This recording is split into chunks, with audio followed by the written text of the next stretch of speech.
I came to work with the Philippine Red Cross from a country background. We have only 20 people that live in our little town, and frankly, if we didn't have volunteers supporting us in our little town, we couldn't exist. So the whole concept about volunteering is very keen to my heart, and I think, well, why not volunteer overseas as well? Every year, 1,000 Australians volunteer overseas through the Australian Aid Program. They perform everyday jobs in some of the most extraordinary workplaces on the planet. In Cambodia, life is tough for children with disabilities. Many come from families living on the very edge of poverty and have no access to therapy or education. Komar Pikar Foundation is a small organisation aiming to make a big difference in their lives. So in the daycare center, we are providing support, like special education and physiotherapy, social activities, activity for daily livings. Well, interestingly, I think children are the same no matter where they are, in their personalities and the things they enjoy. So since we start the center for the children with disability, we can see the change because the progress in the physical and emotional and mental developments. The reason why we want to have Australian volunteer with the Komar Pikar Foundation, because we don't have the expertise, like the specialized expertise like occupational therapists, like what our volunteer have.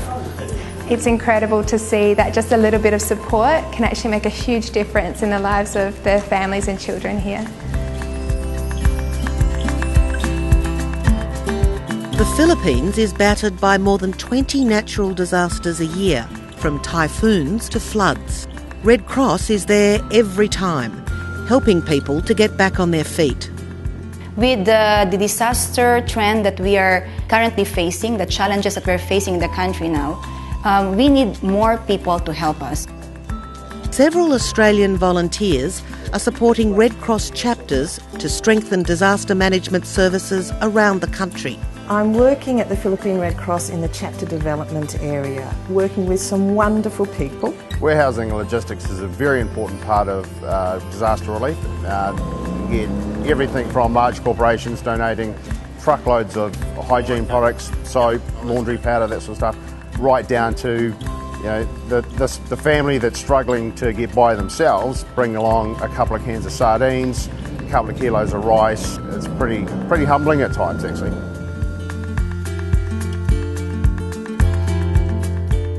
Water safety is a critical issue in a country with over 7,000 islands.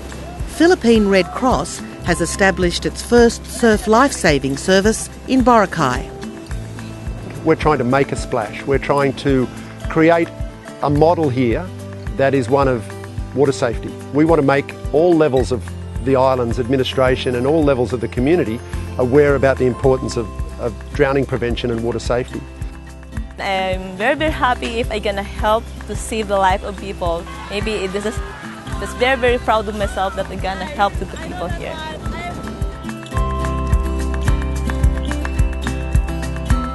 While Red Cross helps people to live safer and healthier lives, another organisation supports small businesses that enable women to provide for their families. Before I came to the Philippines, I was working in a finance consulting background, having done business and economics. And I decided to come to the Philippines because I really wanted to work in microfinance. Microfinance is providing a lending program to poor households. It's micro because we started very, very small amount of loan, basically $100. Kasi nung nag-start po ako, wala po talaga akong Melvie Reyes used a $100 loan to create a thriving garment business that employs 20 staff and enabled her to find safe housing for her family. Having a loan has meant they can now send their children to school, they can now guarantee that their family has 3 meals a day. Through everyday work in these life-changing workplaces, Australian volunteers are helping people to live healthier, safer and more sustainable lives. And unlike the pay, the rewards are immense. There's a fantastic spirit in the Philippines of volunteering, and there's a great spirit of helping others, cooperation. And that's what's really attractive about the AVID programs, because what they do is they say it's all about sharing your skills with others so that they can do the job after you've left.